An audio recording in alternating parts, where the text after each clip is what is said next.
के हवाले से एक खबर छपी है कि राष्ट्रीय शिक्षा नीति को लागू करने वाला उत्तराखंड देश का पहला प्रदेश है। और ये बात सच भी है कि उत्तराखंड ने ही सबसे पहले राष्ट्रीय शिक्षा नीति को लागू किया था। पिछले साल उच्च शिक्षा में समर्थ पोर्टल को लॉन्च किया गया था।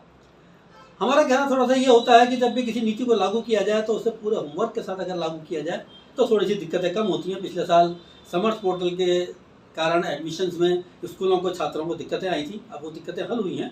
लेकिन अगर पूरी तैयारी के साथ किसी चीज़ को लागू किया जाता है ज़्यादा अच्छा होता है। इसी संदर्भ में स्कूली शिक्षा की बात करना चाहता हूँ कि जब जब स्कूलों में एडमिशन की चर्चा होती है तो एक चर्चा बड़े जोर शोर से उठती है प्राइवेट स्कूलों की मनमानी की।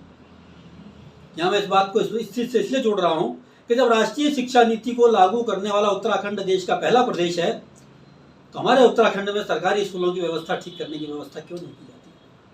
वो सरकारी स्कूल जो जनता के टैक्स के पैसे से बने हैं, वो सरकारी स्कूल जिनमें योग्यता के आधार पर टीचरों की नियुक्ति होती है, वो सरकारी स्कूल जिसमें टीचरों को एक बहुत अच्छे वेतनमान दिया जाता है, लेकिन क्या कारण है कि उनमें छात्रों की संख्या नहीं होती।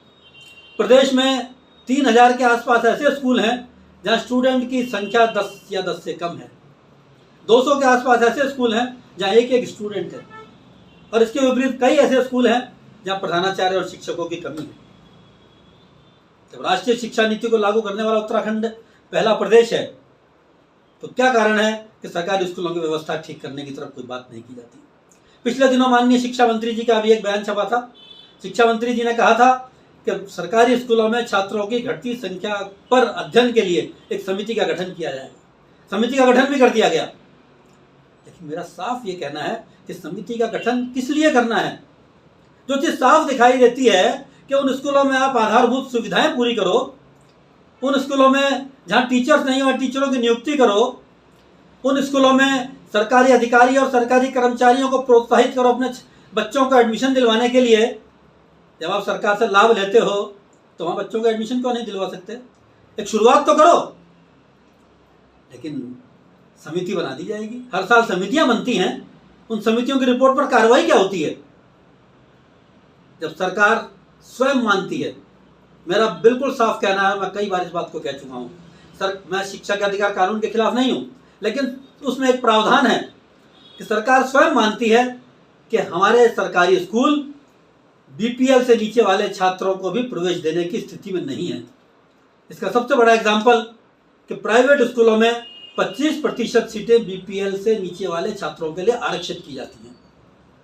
यानी सरकार स्वयं मानती है कि हमारे स्कूल उनको भी एडमिशन देने के लायक नहीं है, इसीलिए हर साल 25% सीटें बीपीएल के छात्रों के लिए सरकारी प्राइवेट स्कूलों में आरक्षित की जाती हैं और उसका पेमेंट सरकार दिया करती है। जब आप उन छात्रों के लिए प्राइवेट स्कूलों को पेमेंट दे सकते हो तो उस पेमेंट से सरकारी स्कूलों की व्यवस्था ठीक क्यों नहीं कर सकते।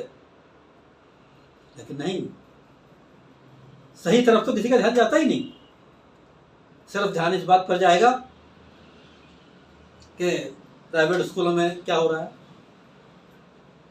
ठीक है, हर साल फीस नहीं बढ़नी चाहिए, मनमानी नहीं होनी चाहिए, लेकिन अगर सरकारी स्कूलों की व्यवस्था ठीक कर दोगे तो प्राइवेट स्कूलों की मनमानी तो अपने आप खत्म हो जाएगी।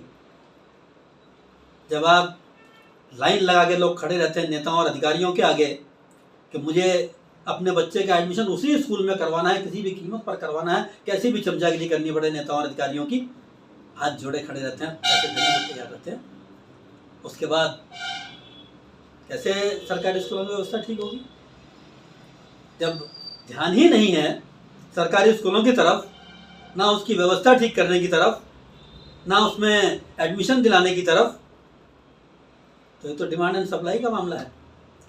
जब सरकारी स्कूलों की व्यवस्था ठीक हो जाएगी तो प्राइवेट स्कूल तो अपने आप ठीक हो जाएंगे। जब उनको लगेगा कि स्टूडेंट सरकारी स्कूलों की तरफ जाने लग गया, जब उनको लगेगा कि पेरेंट्स अब सरकारी स्कूलों की तरफ जा रहे हैं, तो हमें अपनी मनमानी कम करनी पड़ेगी, हमें फीस कम करनी पड़ेगी। तो फीस तो अपने आप कम हो जाएगी, मनमानी तो अपने आप कम हो जाएगी। बढ़ावा कौन दे रहा है? बढ़ावा तो आम जनता स्वयं दे रही है, जिसको इस बात की चिंता नहीं है कि मेरे टैक्स के पैसे का दुरुपयोग सरकारी स्कूलों में होता है और वहाँ पर स्टूडेंट को सुविधाएं नहीं मिलती, इसलिए स्टूडेंट वहाँ पर नहीं जा रहा है।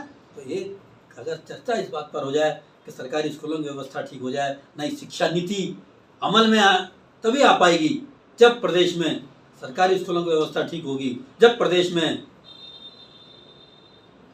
एक समान शिक्षा नीति लागू होगी, जब प्रदेश में छात्रों को अच्छी शिक्षा कम पैसे में मिलेगी। और अच्छी शिक्षा कम पैसे में मिलने के लिए सरकारी स्कूल खोले हुए हैं। सरकारी स्कूल जब कई बार चर्चा होती है कि वहाँ छात्रों की संख्या कम है, स्कूल बंद कर दिए जाते हैं। क्यों बंद कर दिए जाते हैं भाई? क्यों बंद कर दिए जाते हैं? अच्छी शिक्षा अगर कम पैसे में छात्रों को मिले तो इससे अच्छा बात क्या हो सकती है? लेकिन उस तरफ ध्यान क्यों नहीं जाता?